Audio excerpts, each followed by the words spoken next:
Halo semuanya, selamat siang.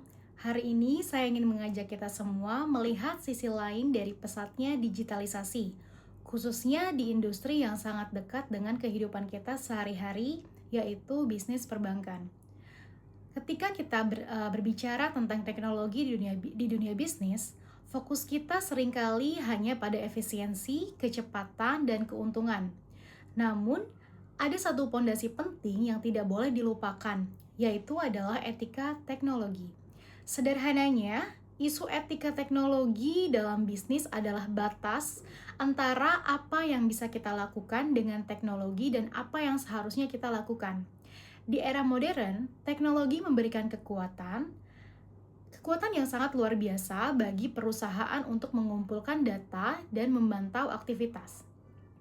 Namun, kekuatan ini memicu tantangan etis yang besar, mulai dari pelanggaran privasi data, resiko penipuan online, menggunakan perangkat lunak ilegal, hingga hal-hal mikro seperti karyawan yang menggunakan fasilitas internet kantor demi kepentingan pribadi. Contoh nyata di industri perbankan, mari kita kerucutkan ke industri perbankan di sebuah sektor yang bisnisnya adalah bisnis kepercayaan. Di dunia perbankan, isu etika teknologi yang paling krusial adalah privasi dan keamanan data nasabah. Kita mungkin sering mendengar berita tentang kebocoran data akibat serangan cyber dari luar. Namun, ada satu contoh isu etika nyata yang sangat sering dihadapi oleh bank-bank besar termasuk yang pernah terjadi di industri perbankan nasional maupun global, yaitu penyalahgunaan hak akses data oleh oknum internal. Sebagai contoh nyata, bayangkan situasi di mana seorang oknum karyawan bank menggunakan hak akses sistem untuk mengintip isi rekening, data pribadi, atau riwayat transaksi nasabah tanpa ada kepentingan pekerjaan formal. Jauh dari itu lagi, data-data sensitif tersebut kemudian disalahgunakan baik untuk keuntungan pribadi, dijual ke pihak ketiga seperti penyedia layanan pinjaman online, atau digunakan untuk melakukan rekayasa sosial guna menguras dana nasabah. Secara teknis, sistem perbankan memang mengizinkan karyawan tertentu untuk mengakses data untuk melayani nasabah. Namun, secara etis, mengakses data tanpa izin atau tanpa kebutuhan dinas adalah pelanggaran yang berat.